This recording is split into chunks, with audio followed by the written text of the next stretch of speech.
Саламатсыздарбы урматтуу Чалкан медиа каналынын көрөрмандары, өлкөбүздө алынган акыркы сааттагы жаңылыктар менен сиздерди тааныштырабыз. Каналыбызга катталып, ой пикирлериңиздер менен бөлүшүңүздөр. УКМК Ленин райондук сотунун судьясы Авазовду кармады. Бишкек шаарынын Ленин райондук сотунун судьясы пара алууга шектелип кармалды. Бул тууралуу УКМКдан билдиришти. Атайын кызматтын маалыматы боюнча сот Мирзат Авазовду жактоочусу СМнын ортомчулугу аркылуу жарандык иш боюнча оң чечим чыгарган үчүн $22.000 пара алган. Сот менен жактоочуга кылмыш жаза кодексинин 337 беренесинин 4-бөлүгү кызмат абалынан кыянаттык менен пайдалануу жана 342 берененин 3-бөлүгүнүн 1-2 пункту жооптуу кызмат адамы тарабынан ири өлчөмдө пара алуу менен кылмыш козголгон. УКМКлар күнөөсүн мойнуна алганын билдирди. Сот Мирзат Авазовдун бөгөт чарасы 1-май райондук сотунда каралып, ал УКМКнын тергөө абагына камакка алынган. Учурда Авазовдун жана башка адамдардын ушул сыяктуу иштерге катыштыгы текшерилүүдө. Урматтуу Москвадагы мекендештер, Кыргызстанга жүк салууну каалап, бирок кимден жиберүүнү ойлонуп жаткан болсоңуз, биз сиздерге ишенимдүү ишкерди сунуштайбыз. Бул ишкердин аты жөнү Зайырбек Маматкаримов. 12 жылдан бери иш алып барган командасы сиздин аманатка кыянаттык кылышпайт. Кыргызстанга салган жүгүңүздү күндүн аптабына же кыштын ызгаарына калтырбастан атайын жүк сактоочу кампасы Бишкек шаары Профсоюз көчөсү 38/1 дарегинде жайгашкан. Жүктү Москванын бардык жеринен өздөрү алып кетет. Алган жүктү Кыргызстандын 7 дубанына жеткирүүнү да кепилдешет. Кыргызстанга жумасына 2 машина жиберилет. Жүк баасы көлөмүнө жараша 500 рубльдан өйдө баланат.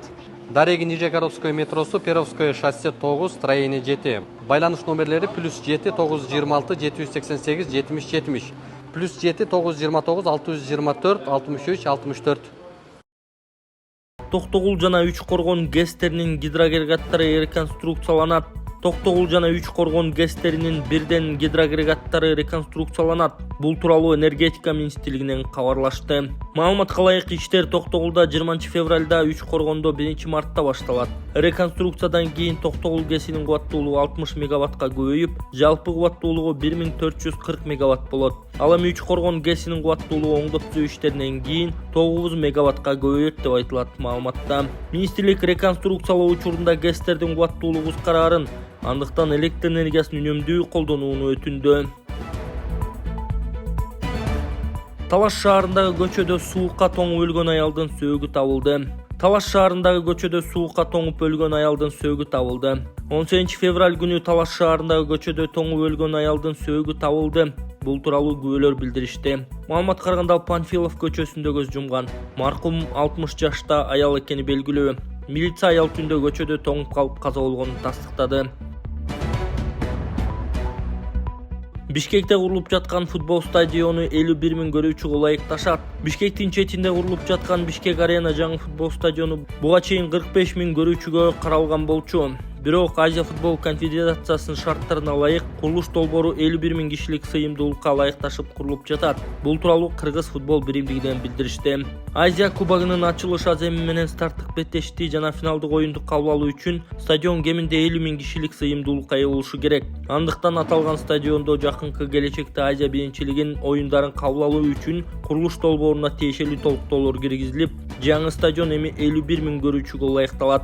Курулуш иши долбоор алкагында жүргүзүлүп, бул толуктоолорду ишке ашыруу кыйынчылыкты жаратпайт деп жазылат билдирүүдө. Жаңы стадиондун курулушу 2026 жылдын күз айында аяктайт. Ленинград облусундагы кафеде өрт чыгып 5 кыргызстандык жабыркады. Орусиянын Ленинград облусунун Усть-Луга айылында 16 февралда жеке кафеден өрт чыгып, анын кесепетинен 5 кыргызстандык ар кандай даражадагы күйүк алган. Тышкы иштер министрлиги маалымдагандай, кыргызстандык 2 жараны 17 февралда Ленинград облустук ооруканасына текшерүү үчүн көчүрүлгөн. 3 жаранга Гатчинская ооруканасында медициналык жардам көрсөтүлүп, амбулатордук дарыланууга кое берилген. Аталган факт боюнча Россиянын тергөө органы тарабынан кылмыш иши козголду. Кыргызстандын башкы консулдугу бул маселени көзөмөлдөп турат. Азия кубогу 2025 Кыргызстандын футболу боюнча жаштар курамасы Катар менен беттешет. Futbol боюнча Кыргызстандын жаштары курамасы 2025-жылкы Азия кубогунун алкагында Катар курама командасы менен беттешет. Кыргызстандын футбол союзунан билдиришкендей, көрөрмандар үчүн Азия Мол соода борборунун 3-кабатында фан зона уюштурулуп, анда оюн түз эфирде көрсөтүлөт. Жалал Абад облусунда жер титиреди. 18 февралда саат 4:26 Кыргызстандын аймагында очогунда күчү 2,5 балга жеткен жер титирөө катталды. Бул тууралуу Өзгөчө Кырдаалдар министрлиги сейсмология институтунун маалыматына таянып билдирди. Маалыматка ылайык, жердин силкинүүсү Жалал Абад облусунун Сузак районундагы Сузак, Бегабад, Жийде, Күмүш Азиз айылдарында 2,5 балга чейин сезилген. Жер титирөөдөн жабыркагандар жана кыйроолор катталган жок. Алтынбек Кудайбердиев финансы министринин орун басары болду. Алтынбек Кудайбердиев финансы министринин орун басары болуп дайындалды. Министрликтен билдиришкендей, тиешелүү тескемеге министрлер кабинетинин төрагасы Адылбек Касымалиев кол койгон. Менин банк номерим 0551 091992 Кларашы деп чыгат. Сбербанкымдагы ошондой Кларашы деп чыгат. Мен сиздерге кайрылып жаткандын себеби ушул 6-7 жылдан бери ушул балам менен алектенип келип атам. Бул баламдын диагнозу гидросефалия. Түркия элине барып, буну операция кылдырышым үчүн $30,000 каражаты керектелет экен. Башка балдарды көрүп мен дагы ушул балам эшикке чыгып ойносо экен дейм. Кыргыз элим ушул Кайдыгер Карабаев ушул балама дагы жардам берип коюшуңуздарды өтүнөм. Ушул балам эл катары басып, жүгүрүп ойноп кетпесе дагы өз алдынча басып, өз алдынча тамак жеп калса дейм. Бул менен теңдүүлөр быйылкы жылы мектепке барганын көрүп, мен дагы ушул баламды жок дегенде ошолордун арасында ойноп калса экен деп ниет кылам. Кайдыгер карабайсыздар деп үмүт кылам. Мен өзүм ушул баламдын тынчтыгын ойлоп квартирада турам. Өзүм жалгыз бой энемин, 2 уулдун апасымын. Сапарга азыр эч нерсем жок. Өзүм жүгүрүп барып, идиш жууп, ара чоруда официанткалык кылып иштеп келем. Ушулардын кемкөсүн кылам. Ошондуктан сиздерден өтүнүп кетерим, ушул балама Кайдыгер Карабай аз да болсо жардамыңыздарды берип, бизди дагы ошо Түркия элине барышыбызга себепчи болуп калышыңыздарды өтүнөм. Канчалаган инсандар жакшы болуп келип атат. Ошолордун катарында менин балам дагы жакшы болуп кетсе экен деп ниет кылам.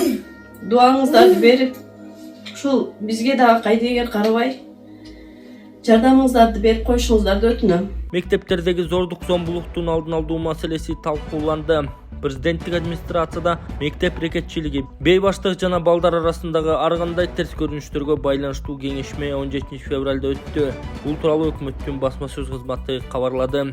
Жыйынды министрлер кабинетинин төрагасынын орун басары Эдил Байсалов өткөрүп, ага аймактардагы бийлик өкүлдөрү жана тийиштүү мамлекеттик органдар катышты. Байсалов маселени комплекстүү чечүү керек экенин белгилеп, жерлерде жыйындарды өткөрүүнү жана алдын алуу иш-чараларды иштеп чыгуу тапшырмасын берген. Соңку апталарда Кыргызстанда өспүрүмдөрдүн чатакташуусунан мектептеги чоң сунуудан улам балдардын өлүмү менен коштолгон окуялар катталды. Билим берүү министрлиги бул окуялар боюнча мугалимдер, жетекчилер жоопкерчиликке тартылганын билдирүүдө. Ички иштер министрлигинин 2024-жылдын 10 айында 75 өспүрүм өз өмүрүн кыйганын маалымдаган билдирүүсүнөн кийин суицидке барган балдардын жакындары балдар мектептеги чоң сунуунун айынан өзүнө кол салганын маалымдаган. 30 аймак түзүлүп, ар биринен 3 депутат келет. Шайлоо мыйзамын өзгөртүү сунушталды. Кыргызстанда жогорку кеңештин депутаттарын шайлоо тартибин өзгөртүү сунушталууда. Тиешелүү мыйзам долбоорун парламент спикери баш болгон 9 депутат иштеп чыккан. Ага ылайык президенттин жана жогорку кеңештин депутаттарынын шайлоо жөнүндө конституциялык мыйзамга өзгөртүүлөр киргизилмекчи. Сунушталган негизги өзгөртүүлөр 30 көп мандаттуу аймактык шайлоо округу түзүлүп, мажоритардык система менен ар биринен 3 депутат шайланат. Аймактарды анын чегин борбордук шайлоо комиссиясы аныктайт. Талапкерлерди көрсөтүү укугу саясий партияларга жана жарандарга көрсөткөндөргө берилет. 23 жашка чыккан жогорку билимдүү жана акыркы 5 жылда өлкөдө туруктуу жашаган кыргыз жараны талапкер боло алат.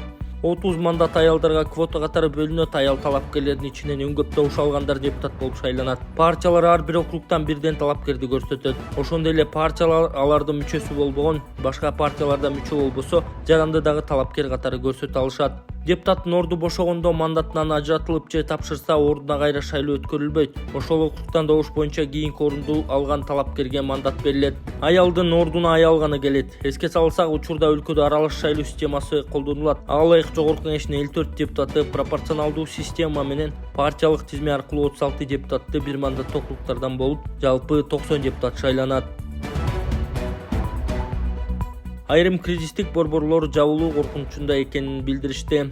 Жогорку Кеңеште 17 февралда депутаттар аялдар кризистик борборлорго байланыштуу форум өткөргөн. Бул тууралуу парламенттин басма сөз кызматы кабарлады. Жыйында айрым кризистик борборлор каржылык колдоого муктаж экени, өз имараттары жок жабылуу алдында тургандары бар экенин билдирди. Депутат Айсулуу Мамашева үй бүлөлүк зомбулукка каршы күрөшүүдө мындай борборлор маанилүү экенин белгилеп, көпчүлүгүндө каржы маселеси курч экенин айткан. Форумда бул маселени президенттик администрация министрлер кабинетинин деңгээлинде чечүү сунушталды.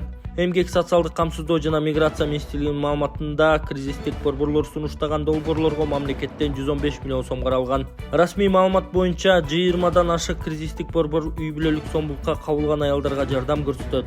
Кыргызстанда 2024-жылы ички иштер органдарынын маалыматтык каттоо эле электрондук журналына 17316 үй бүлөлүк зомбулук фактысы катталган.